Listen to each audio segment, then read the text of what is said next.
இந்த குளிர்காலத்துல பெரும்பாலானவங்களுக்கு ஏற்படக்கூடிய ஒரு கண்டிஷன் தான் வந்து பெல்ஸ் பால்சின்னு சொல்லுவாங்க. பெல்ஸ் பால்சினா என்ன அப்படின்னு பார்த்தோம்னா, முகவாதம் அப்படின்னு சொல்லுவாங்க. ஸோ முகத்துல இருக்கக்கூடிய தசைகள் செயலிழந்து போறது, அந்த ஒரு கண்டிஷன் தான் வந்து பெல்ஸ் பால்சின்னு சொல்லுவாங்க.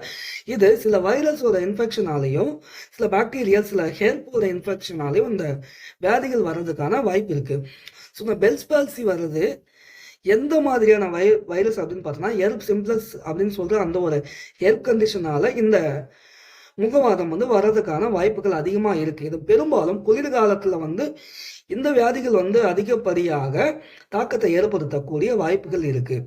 இந்த பெல்ஸ் பால்சி என்னலாம் இதோட கண்டிஷன் எப்படிதான் இருக்கும், சிவியரா இருக்கும் அப்படின்னு பார்த்தோம்னா, முகத்தோட ஏதாவது ஒரு பக்கம் வந்து செயலிழந்து போகும். வலது புறமோ இடது புறமோ ஏதாவது ஒரு பக்கம் கம்ப்ளீட்டா அந்த முகமே சிதைஞ்சு போற மாதிரி ஆகிடும். அது எப்படி இருக்கும் பார்த்தோம்னா, உதடு வந்து ஒரு பக்கமா இழுத்துக்கும், இல்ல இடது பக்கமாவோ இல்ல வலது பக்கமாவோ, வலது ஒரு பக்கமா உதடு ஒரு பக்கமா இழுத்துக்கும், கண்ணு சுருங்கிடும், கண்ணுல இருந்து கண்ணீர் வழிஞ்சுக்கிட்டே இருக்கும்.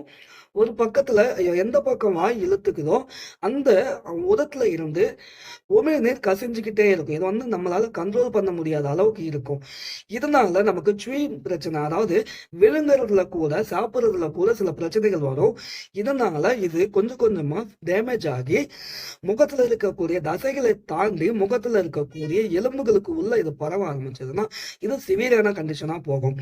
இந்த கண்டிஷனுக்கு என்ன மாதிரி எல்லாம் ட்ரீட்மெண்ட் எடுத்துக்கலாம் அப்படின்னு பார்த்தோம்னா, ஸோ ஒரு நியூரலஜிஸ்டோட கன்சல்ட் வாங்கிட்டு ஆன்டி இன்ஃப்ளமேட்டரி ட்ரக்ஸ் போட்டுக்கிட்டு அதன் பிறகு இதுக்கு பிசியோதெரப்பியில் மசில் ஸ்டிமுலேஷன் சொல்லுவாங்க. மசில் ஸ்டிமுலேஷன் சொல்லிட்டு பிசியோதெரப்பியில் ஒரு ப்ரொசீஜர் இருக்கு.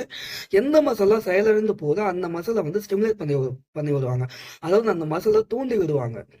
செயலிழந்து போன மசிலை ஒரு மைல்டு எலக்ட்ரிக்கல் ஷாக் மூலமா அந்த எலக்ட்ரிக்கல் ஷாக் வந்து டைரக்ட் கரண்டா இருக்காது. ஸோ ஃபாரடே கரண்ட், இந்த மாதிரி கல்வனி கரண்ட்ன்ற மாதிரி கரண்ட்டை வந்து சில அதோட வைப்ரேஷன், அதோட வேரியேஷனை மாற்றி அந்த மசிலுக்கு அப்ளை பண்ணி அந்த சதையை தூண்டி விடும்போது அது நாளடைவில் கொஞ்சம் கொஞ்சமாக அந்த சதை வந்து இயல்பு நிலைக்கு திரும்புறதுக்கான வாய்ப்பு இருக்கு.